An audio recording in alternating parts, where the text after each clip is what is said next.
And action.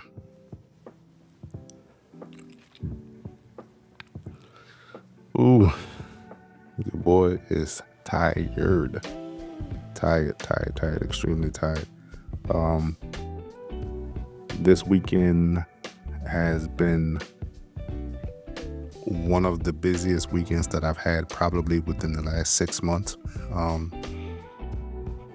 Only because I took a break from photography, video production, and doing a lot of things. And this past weekend, with the combination of my son's last game and some events that we had at church this weekend, I am tired.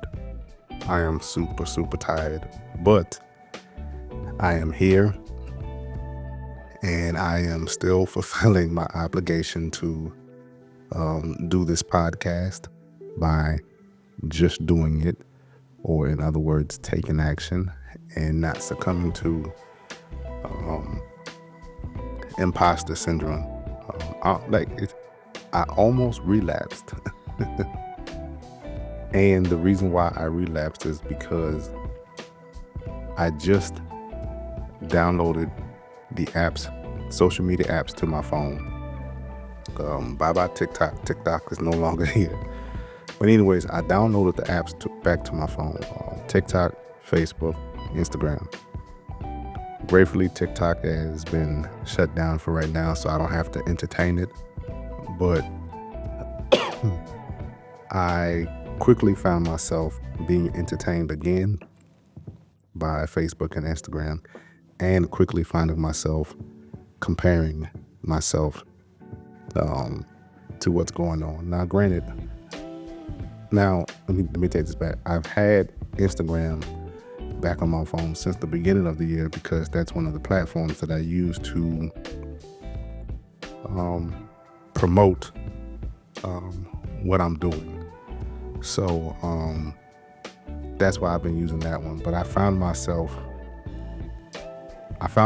logging into my video production account and quickly falling back into that whole comparison thing.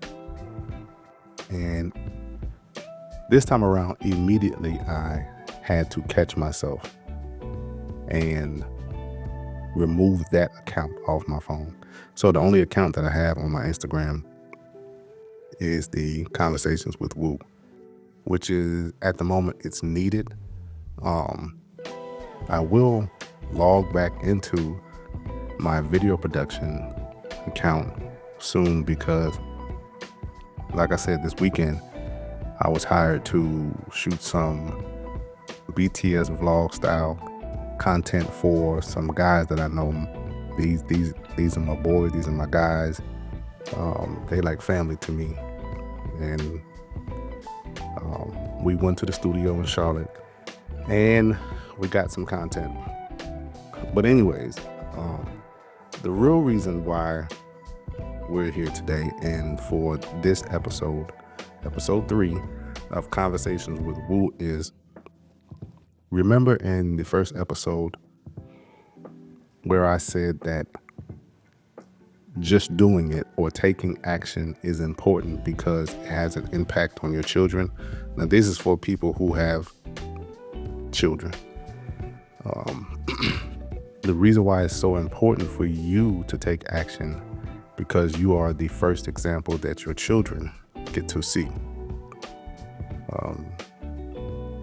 You're not only nurturing their life into adulthood, but you're also nurturing their purpose. Even at this young age, even if they don't know what their purpose is or what they should be doing in life, or even if they don't have any goals, you are the first person who is going to nurture it, and your actions speak louder than words. My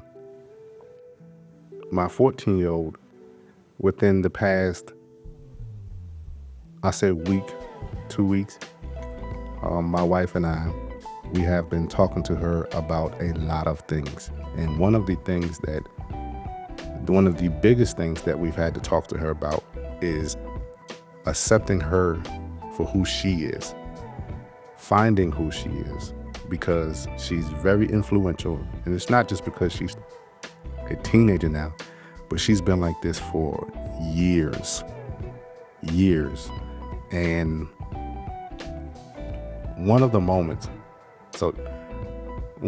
this is a story that we always have to constantly remind her about. But one of the stories is this. I remember we all were walking in, it was either Target or the mall, and her sister kept mimicking everything that she was doing. So if she was walking on this side, my right side, her sister would walk on the right side.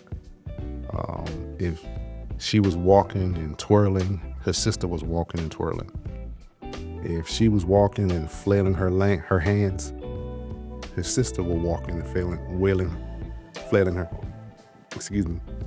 her hands. And at one point, it frustrated her to the point, it frustrated her to the point where she stopped and she said, somewhere along the lines of, I don't want you following me, or I don't want you to be like, something like that. And I stopped and I told her, and I was like, well, you know, that's your younger sister, and that's just how siblings are. My wife agreed and chimed in and said the same thing. And she was just like, well, I don't like when she do that. I don't want her to do that. I don't want her to be like me. She need to learn how to be herself. Now, at the time, my daughter, she was like 8 or 9 years old, and she's telling her younger sister that she needs to learn how to be herself. So in the moment, I stopped and I told her, and I said, well, if you don't want your sister to be like you, then you can't be like LMA. Now, 8, 9 years old, my daughter was LMA's biggest fan. For one of her birthdays, we took her to see LMA in a concert. I think she was like the only kid at that concert. But we took her to see LMA. Whenever she was washing the dishes, we have like the Echo Dot in our kitchen. And whenever she washed dishes, she plays music. Who was she listening to? LMA. We get in the car, she want to listen to LMA. So when I said that to her in that moment, boy, I'm not gonna say it was a mistake, but to see her reaction, which she broke down and started crying. And at that moment, my wife just stopped and we looked at each other like, is she serious? Is this what's really going on right now? So we asked her, why was she crying? This wasn't just like no puppy dog tears. No, this was like real tears that was coming down her face, and she was crying. And she started to question me, like, why can't I be like LMA? So I stopped her and I was just like, you don't want your sister to be like you, but it's okay for you to be like LMA. And she was just like, yeah. So again, my wife and I looked at each other, and we knew from that moment right there that this was going to be a long process for her, and part of her journey for her in learning how to accept herself. And we're still dealing with that to this day. Now, my daughter can sing. She can blow. She's gifted. She's talented. God has given her a gift or many gifts in different areas. But she succumbs to imposter syndrome because she's constantly on social media, or when she does, I'll take that back, because she's not, well, I'll say when she's with us, she's not on social media like that, because mom and I, we control it. So sometimes when she's with other family members, peers at school, they're on social media. So when she sees these different things, or when she's sitting down at home watching TV and she's looking at different things on TV, she's so influenced by them, not realizing that she has the same exact gift if not better. But because some of these people that she's looking at or idolizing are famous, she sees herself as someone or something much smaller. It's like she's going into a room. She's going into a room full of gifted and talented people, and she has the same exact gifts, but she minimizes and downsizes who she is because it's so many other people in there. And that's something that mom and I, my wife and I, have had to deal with.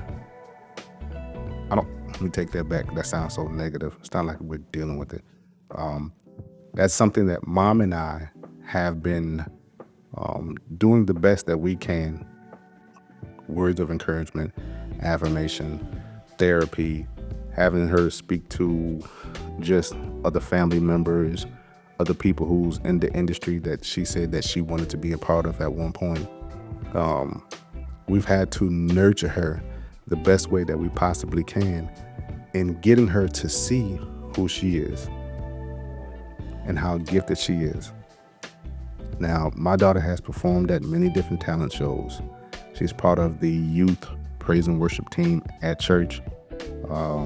She's acted, she's modeled, she's been a part of her acting. She's been in like many commercials and stuff like that. Her and her sister own their own LLC.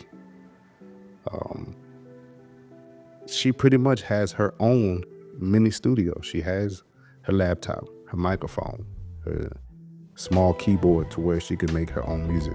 So my daughter is gifted and talented and blessed in so many different ways, but she minimizes who she is and what she is based off of what she's seen. And this is not just with her gifts and her talents, but this is also even with her looks. Like sometimes we have to like wake her up, tap her on the shoulder, like, sweetheart, you are beautiful. We do that. We do that to her often. All three of our children. We do that often with them. With her, we're constantly having to tap her on the shoulder and say, hey, sweetheart, go look in the mirror. Practice those affirmations that such and such gave you, your therapist gave you, your mom gave you, I've given you. Like, go look in the mirror and realize how beautiful you are. My daughter has one of the most beautiful smiles in the world. Never had any work done on her teeth and has a beautiful smile. She is so beautiful, she's so gifted, and she's so talented. But because she sees beauty in other things, she's failed to stop and appreciate and look at the beauty within her. Again, this is not just with her physical appearance. This is with her emotional appearance. She's a beautiful person emotionally. She's a beautiful person mentally, spiritually, and talent-wise. So lately, what my wife and I has been doing with her is simply taking the time to say, hey, because the reason why we're doing this is because about a week ago, she had a bump up or jump up at their school. And what that means is she's in the 8th grade. Next year, she's going to 9th grade. So now to her, this is the real world, but also for her, from us to her, me, my wife, her mother. For us, it's like, hey, now the real world starts. All these college talks, now they're starting to become real. We've already taken you on one college tour already.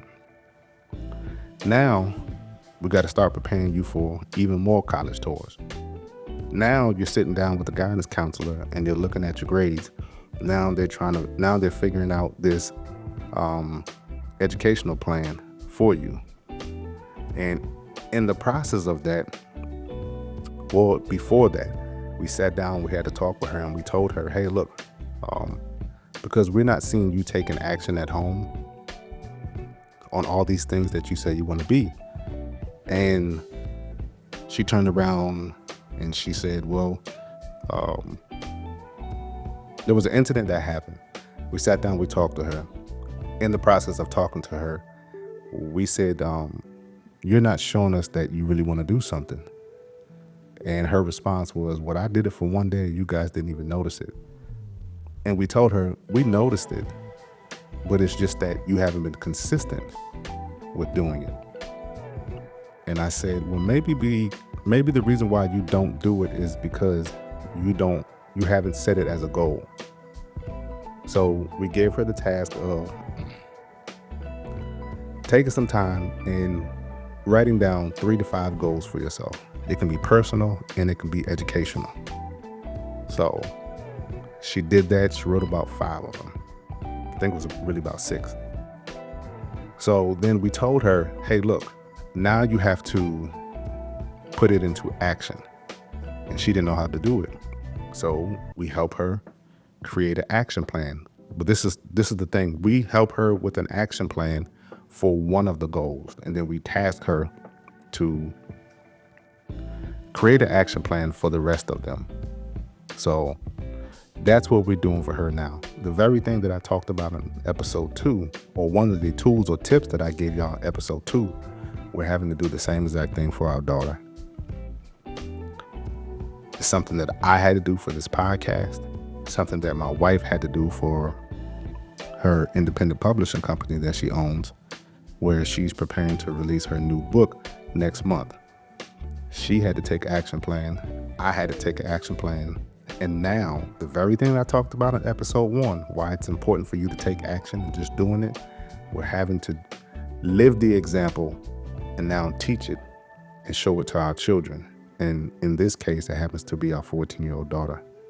And she doesn't realize that I've been paying attention, but the action plan that we help her put together for her first goal, I've been noticing that she's been taking action and doing that every morning last week. Or it was like, because we told her, just do it about 2 to 3 days in the morning. It doesn't have to be every day, but put it in the action plan that this is what you're going to be doing. And I've noticed and I've realized that she's actually doing it. She's taking action. We helped her get out of here, writing the goals down. We helped her get out of here, creating an action plan. And because we helped her get out of here, and encouraged her, motivated and nurtured it, but also we're living examples, she's taking action herself. And we believe, and we're starting to simply see, there's a confidence that's starting to come back into her, to seeing herself. So now she's not limiting herself based off of what she's seen on the outside or what she's influenced on by the outside, comparing herself to what's on the outside or what she sees. Now she's able to sit back and be like, hey, I am capable. I am gifted. I am talented. And I have a purpose.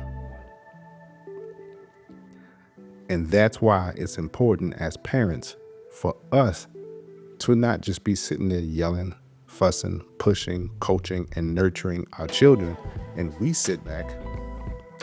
It's so important for us to be able to do the same exact thing. Go out there, pursue, and achieve your dreams, goals, aspirations, and following your purpose in life. So I'm going to end this episode on that note. If you are a parent, or I'm going to leave it on this note. If you are a parent, it is so important for you and it's imperative for you to have goals, dreams, goals, and aspirations, and a purpose, and to find your purpose in life. Because you're not just doing it for yourself, you're doing it for the next generation that's coming behind you, which happens to be your children. So Just like I said in episode 1, just do it by taking action. And in episode 2, I'm going to encourage you with this. Get out of your head, write it down, and get up and take action by simply walking. Because you writing it down, physically taking action, you getting up to walk around your neighborhood, in your house, it forces you and it prompts you to take action. Again, I'm still dealing with it too. Today's Monday, Martin Luther King Day, and I haven't recorded it. To be honest with you, I fluctuated with what I was going to record. I also got quickly immersed into social media again with the comparisons, and I almost didn't want to record. I was going to take a break this week, but this morning I woke up, prayed, meditated this morning, and something just said, again, just do it. Just do it like Nike. So I love y'all. I ain't gonna hold y'all up. Y'all take care. Have a great week. And I love y'all. Peace.